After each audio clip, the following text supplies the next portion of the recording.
몇 년 전 교회 성장 연구소라는 데서 한국 교회 교인들이 성경의 인물 중 누구를 가장 좋아하는지 조사를 한 적이 있습니다.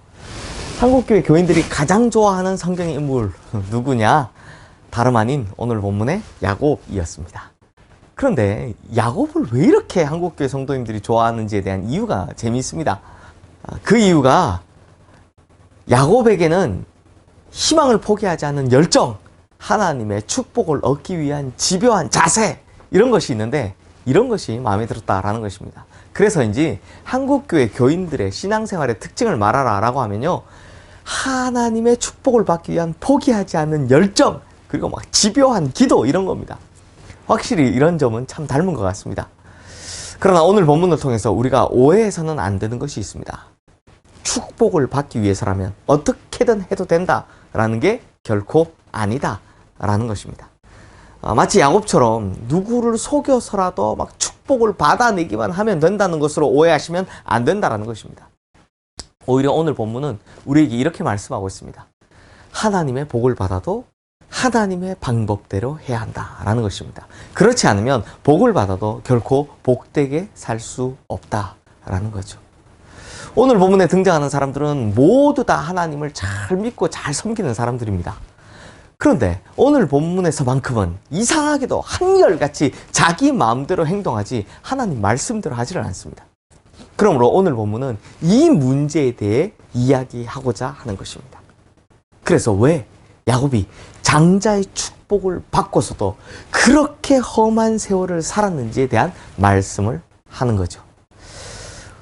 먼저 한 사람씩 보겠습니다. 이삭은요, 하나님께서 야곱을 집안의 장자로 세우기로 작정하셨음을 이미 알고 있었음에도 끝까지 에서에게 장자의 축복을 주려고 합니다. 사실 이 아내 리브가가 임신했을 때 받은 창세기 25장 23절에 나온 예언의 말씀도 이삭은 알고 있었고요. 또 에서가 장자권을 팥죽 한 그릇에 야곱에게 팔았다는 사실도 이삭은 알고 있었습니다. 이런 것들을 알았기 때문에 나중에 야곱이 자기를 속여 장자가 받을 축복을 가로챈 것을 알았을 때 이삭이 쉽게 받아들였던 이유이기도 합니다.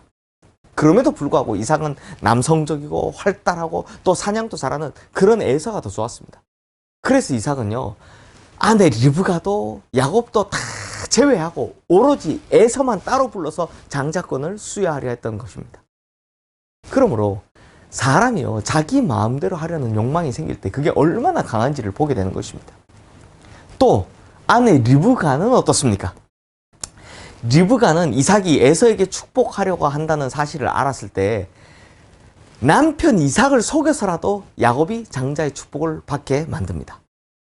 만일 탈로 나서 저주를 받게 되면 그거 자신이 다 받겠다라고 하면서 이걸 막 밀고 나갑니다. 대단하지 않습니까? 아마 리브가는 야곱이 장자의 축복을 받는 것, 이게 하나님의 뜻이라고 확신을 했던 모양입니다. 그럴만하죠. 하지만 거짓과 속임수를 쓰는 것도 하나님의 뜻인지에 대한 문제의식은 전혀 갖고 있지 않았습니다. 우리도 리브가 같을 때가 있습니다. 한 가지가 옳다고 여기면 아무 생각하지 않고 고집을 부립니다. 목표가 너무나 확고한 나머지 이것이 과연 하나님의 뜻인가, 이것이 과연 하나님의 방법인가에 대해선 생각해보지 않을 때가 많더라라는 것입니다. 마지막으로 야곱은 눈먼 아버지 이삭에게 가서 자기가 에서라고 거듭 거짓말을 합니다.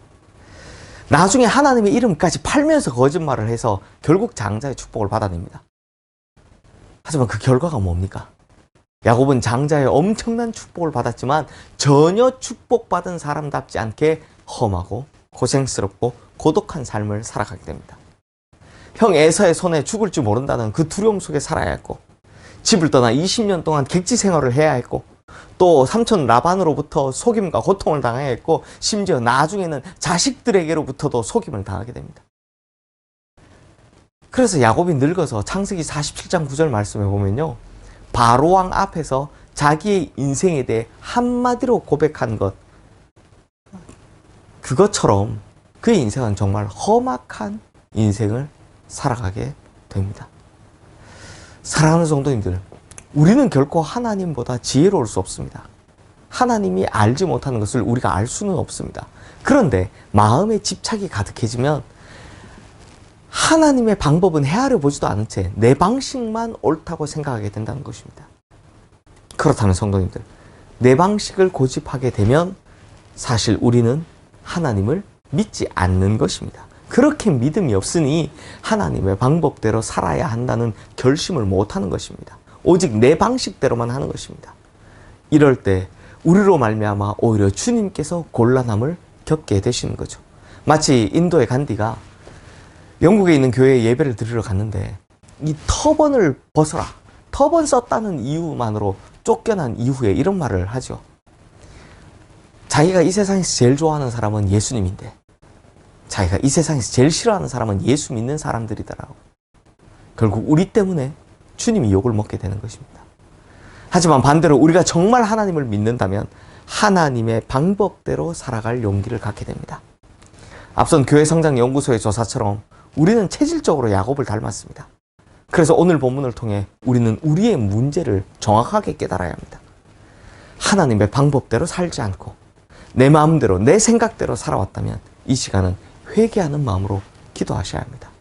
그래서 이 본문을 통해 깨달은 것처럼 지금은 손해보는 것 같고 지금은 지는 것 같아 보여도 그것이 하나님의 방법이라면 하나님의 뜻은 반드시 이루어질 것이고 반드시 승리하게 될 것입니다.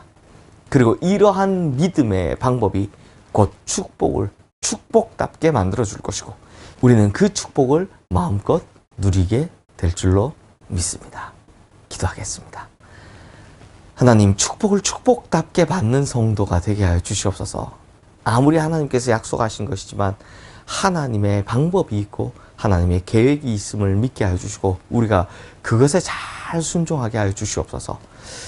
내 방법대로, 내 뜻대로, 내 방식대로 그렇게 급하게 축복만 받으려 가다가 하나님 결국 축복을 축복답게 누리지 못하고 정말 험악한 고생만 하다 사는 그런 불쌍한 인생이 되지 않게 해주시고 축복을 축복답게 받아 정말 하나님의 원하시는 바 그 축복 마음껏 누리고 살아가는 우리 모든 성도님들 되게 하여 주시옵소서.